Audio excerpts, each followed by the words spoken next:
Ladies and gentlemen, welcome to another edition of In the Pit with Lobo Tigre. Our victim of the day is an old friend of mine, Tony Reda. He was the IR guy for the coffee story, and a wonderful deal that worked out for many of readers of my past work. And unfortunately, I had to sell my shares in that company before the end of that story, but we won't go there. So point is, I've known Tony for a long time. He's always been the source of straight information for me. We've made money with him before, and now he stepped up to the plate as CEO of his own company, Tectonic Metals. So Tony, why don't you go ahead and give us the overview about what you're doing, and then I'll get into my questions, because you know I got them. Thank you, Lobo, and thank you for the opportunity to have this interview. A little bit about, as you said, my background was I was the IR guy, and then quickly promoted to Vice President of Corporate Development for Kaminak Gold Corporation, which discovered and advanced the Coffee Gold project to a bankable feasibility study. The great thing that came out of that, yes, it was a win for our shareholders, but the relationships that were formed with some of the key individuals behind Kaminak, and also with the industry, it just really solidified just how much I love this space and the people I work with. So we reunited the band, and here we are, Tectonic Metals. We're 2 years in. We just launched into the public space about 3 weeks ago, and we announced a couple discoveries on our Tibbs project. So anyways, I'll leave it at that for now. Okay, good overview. So you're working in that part of the world, the curve of geology goes up into Alaska, and you have a number of large-scale properties. I get the idea of it, but it's part of the world that's been, kicked over a lot. Full Metal Minerals comes to mind as an example of a company that had a similar vision to yours, and it didn't really work out all that well. With all due respect to you and Ira and all, what makes you guys think you guys can deliver here where others haven't? Yeah, that's a great question. It's something I also ask as an investor. And what quickly came to my mind was actually the Yukon. And we being Kaminak at that time, Rob Carpenter, the president and CEO of Kaminak from 2005 to 2013, and then also one of the founders of Tectonic Metals. When we looked at the Yukon, it was low-grade, intrusion-related, porphyry style, like low-grade bulk tonnage, nothing really akin to what we were after. And funny you mentioned Full Metal, because Full Metal was also involved with Underworld Resources, and in 2009 they announced a discovery on the White Gold project, and the key intercept was 3 grams over 100 meters. And that really is what got our eyes looking to the territory as a place perhaps for high-grade structural gold. Now, coffee was actually passed on by Underworld, by, I won't mention, but a few majors, other juniors. So what did we see that all these juniors and these major mining companies and the company that actually had the discovery to the north, 20 kilometers away, why did they pass on coffee? So, I can't speak for them, but, everyone looks at a project through a different lens. And the lens that we looked at it was quite simply unglaciated terrain, robust gold and soil anomaly, and we had some spot anomalies on the periphery of the claim blocks. We had a gold discovery to the north, about 25 kilometers away. It looked like it was related, and there was enough meat on the bone to say, okay, you know what? Let's take a stab at this. The risk reward was quite manageable. We had $3 million in the bank, and off we went. And we actually hit 17 grams over 15 meters on our first ever drill hole. So, you couldn't ask for a better start. Yeah. Fast forward to Tectonic Metals, we moved into the Good Pasture district in the summer of 2017. Our property that we acquired was actually discovered by the Stoneboy joint venture, which at that Stoneboy joint venture is Sumitomo, Tech, and WGM. So they discovered Pogo, and they actually discovered our property, but they dropped our property. So fast forward to this year, we went in and we drilled one fence, so 4 holes at a zone called Michigan on our Tibbs property, and the best result out of those 4 holes, again, it's a fence or a section, and it's a kilometer-long zone, and the best result was 6 grams over 29 meters. So what did we see differently than the previous people? Yes, they had success in the past. Ultimately, I don't know what it is. It's kind of perhaps a je ne sais quoi. Ultimately, the investor has to be comfortable with the company, but I wouldn't look at it as a one-trick pony. Look at all the boxes that make a good company, and you can make money, as we've all have done in the past, on companies that actually don't even make discoveries. You invest for various other reasons, and certain catalysts result in an appreciation in share price.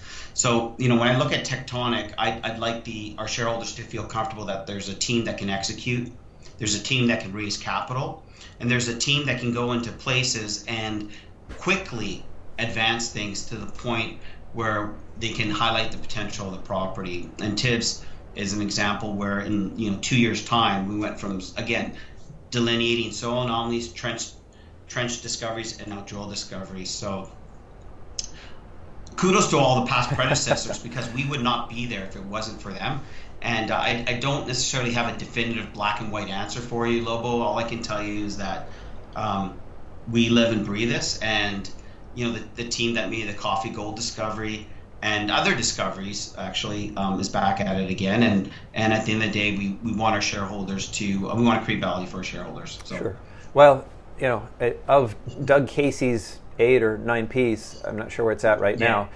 People was always the first P, and that meant people who've done it before, people who've succeeded at what they're proposing to do now. Rick Rule has a very specific set of criteria. Same metal, same district. The more they're doing something similar to what they've succeeded at before, the more confidence you have in the people. So that's a fair enough answer. But I thought you might say, same unglaciated terrain or same kind of outcrop, or that you saw something similar. But that's not really what's going on. It's just you saw the value or the potential value here, and at that level, it was comfortable. You had the comfort to move in and drill. Is that right? It's actually a bit of, I didn't say that, but we did draw upon that. The unglaciated terrain is key because we brought in a power auger soil sampling tool, which actually can go deeper than your typical shovel sample, which is what the previous explorers did on that property. And we also looked at it from a structural lens. At the end of the day, people ask me, how do you know which project works? Sometimes we do 2 months of due diligence on a project, and sometimes it's like, I call it love at first sight. You meet that special lady and you just know, and this is a true story, 100%. Our founder Kurt Freeman was in Alaska. We were on a conference call similar to this. Rob, our founder, was in London, Ontario, and I was here at my home in Okanagan, British Columbia. And Kurt was presenting opportunities to us, and we had an initiative called Operation Headframe, where we look in the shadow of a producing mine. Understood. And, pardon? Understood. I understand that strategy. Yeah. Yes. So first of all, like Pogo, 3 million ounces, 10 grams per ton, owned by a Japanese entity, kind of fell on deaf ears, and we're like, well, why is no one here? And so case in point, Kurt presented us with 10 opportunities, and right away, Rob and I literally were like, very excited over Tibbs, and Rob was texting me and I was texting him questions on Tibbs as we were talking to Kurt, because Kurt was presented with so many ideas we just didn't want to relay. So it just clicked. It had high grade gold, it had the geochemical similarities to Pogo. It wasn't drilled at depth. There was multiple zones. Infrastructure, power, and a mill were all within football throw, let's just say, relatively speaking. And we knew that the first thing we could do was go in there with the power auger soil sampling, light up these zones. And it just ticked. And literally it was, we signed a CA after that, but literally it was probably 2 weeks and we were done and like, let's move on. Let's go acquire this. So, sometimes it just, like I said, it's love at first sight. You just know there's something special about the property. Okay, very good. And this is the one that you've just drilled. And yes. Let's talk a little bit more about the drill results. It is, you say, a fan. So that is, you have a kilometer long of known strike. You didn't poke along that kilometer. You did sideways, perpendicular to it, one set of holes to test it at various depths. And I looked at the picture there, and I looked at the results, and it seemed, clearly there's something there. But it wasn't, so high grade, narrow high grade that I got all excited, or it wasn't so broad low grade that I got all excited. It seemed sort of in the middle. So What do you get from your results, and what are you looking to show that you have there? Yeah, so the trend is southwest to northeast, right? So there's a corridor, and what I like is I look at scale and I look at grade, and what is a meaningful deposit in this type of the world, given its proximity to Pogo. At the end of the day, obviously, we want a standalone operation. So what got me excited was that at surface, we had 900 grams per ton, 175 grams per ton in the southwest corridor, really high-grade rock samples. Again, in an unglaciated terrain. The previous explorers have drilled underneath rock samples and made bedrock discoveries. So we know they're indicative of mineralization on the property. So high-grade at surface, and then we also executed a trenching campaign, and we were able to get 11.5 grams per ton over 3.5 meters. Now our trench ended in mineralization. The ground was frozen and our trench couldn't excavate anymore. So that told us again that in somewhat bedrock, subcrop actually, that there was grade and it could potentially have some extent to it. And the other thing was that the previous explorer drilled 3 holes from in a different orientation, and they hit 57 grams or 1.5 meters, 7.5 grams over 3.5 meters in the middle of the hole, and then the hole actually bottomed in 2.6 grams over 9 meters. So we applied our own structural interpretation to this. We also found a Stoneboy historic trench map where there's this actually trench still to this day on the property. It's about 6 feet deep, 15 feet long, and a geologist actually annotated the strike and the dip of the vein in that trench. And it confirmed our belief that these guys, the previous explorer, drilled parallel. So when I say one fence, you're right. It's perpendicular, and because the zone is it's very wide. We're calling it a deformation zone. Another word might be a damage zone or an alteration zone. And so we did 4 holes to cover the deformation zone. We weren't trying to be surgical, but we did want to target the mineralization below that trench. And in that hole, that's where we got the 6 grams over 29 meters. Now, is Mother Nature so cruel that she said, I'm going to give Tectonic the best hole in the first ever drill campaign? Possibly. It has happened in the past.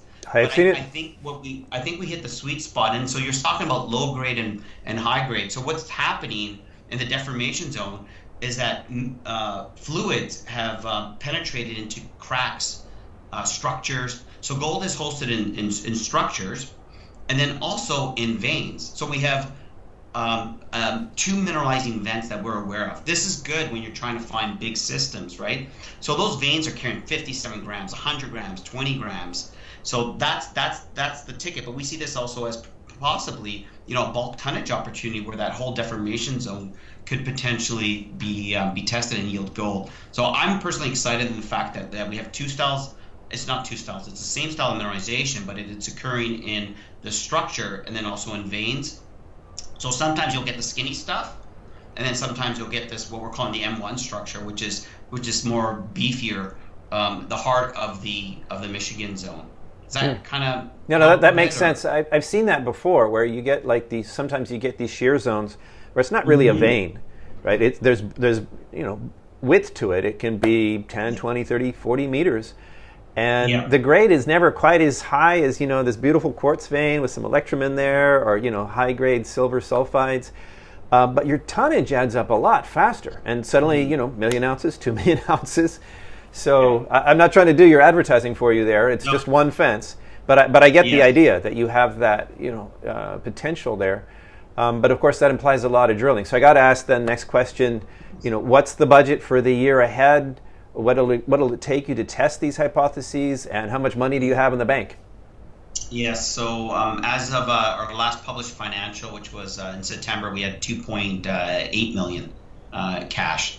That does not take into account we still have some outstanding invoices because our drilling actually ended in October. So we probably expect to end the year just under 2 million. By the time all the invoices come in, that's me forecasting. So that is an estimated number. Ultimately, it comes down to how aggressive do we want to be. Do we have cash to do a small program? Yes. But ultimately, we'd like to do a much larger campaign. And we have another project that is actually drill ready, and it does require work on it as well. It's called 70 Mile, and we're extremely excited about that one as well. So it's going to come down to, we have a business model, and part of our business model is. That's right. I was actually going to ask you about that. Good segue. Go ahead. Oh, okay. So there's a bunch of components, but I think what what drives our business model is actually our cash position too, to a certain degree. So we obviously want to raise more capital and be as aggressive, because time is just as important as money. So ultimately, our treasury will support a small program, but not a terribly robust program. Given the fact that so I should caveat, our other project, 70 Mile, takes precedent, because in order to keep the agreement in good standing, it requires it's about a $700,000 spend next year. So we have to drill that one. Plus, we want to. We think there's similar to like Tibbs. There's 10 zones. We're going to go in there and blitz them with a RAB drill. So that will get somewhat of precedent, and then we'll see how much capital is left over. But we feel comfortable that we'll be able to raise some more capital given the results. All right, so I'm getting a couple things from this. Yes. One is that if you pivot and drill another property, it's not because you're unhappy with the results on the first one. It's because you have to spend the money on that property or you lose it. Yeah. Right? All right, so thing number two is you can do this with the money you have in hand now. So yes. If you are going to finance, you're not going to be over a barrel. It will be on terms that you like. So for anybody that's out there thinking, oh, I'll wait for the financing, well, you may or may not work out for you. But I also think I remember seeing from your website that you are looking for partners. Is there a possibility here that you could find a JV partner who'll step up with the money to do 70 miles, so you guys can then focus on Tibbs, or what would you do there? So part of our business model is maintain optionality at all times. You never know when you need to pivot. Or when in the junior mining space, when capital dries up. So we initiate relationships right at the start, so we can build trust with our potential partners down the road. And 70 Mile is something I think that would be attractive to a partner. And also, not saying that we want to joint venture Tibbs at this moment in time, but you never say never. And ultimately, the terms, like I said, our cash will drive our business model. The terms will drive perhaps the next steps at Tibbs. So we continue to pull on all those levers, and we'll see. But we definitely see the value in working with partners and managing the risk on some of these properties. And it also gives us the opportunity to move forward on some other ideas that we have as well. Sure. I remember back in the day when the Almaden guys were famous for being able to hold on to 40%, not just yes. 25 or 30, but like 40%, and have the partners pay for all the high risk money, which was sweet for them. I can't think of any other group that consistently did that the way they did. That was before the big meltdown in resources. We'll see going forward. Okay, so that's the money question. And sorry, we've covered 2 properties. Any other highlights that you want to make sure we cover on the property front? Well, we do have another asset that we drilled, and we're just waiting for the results on that one.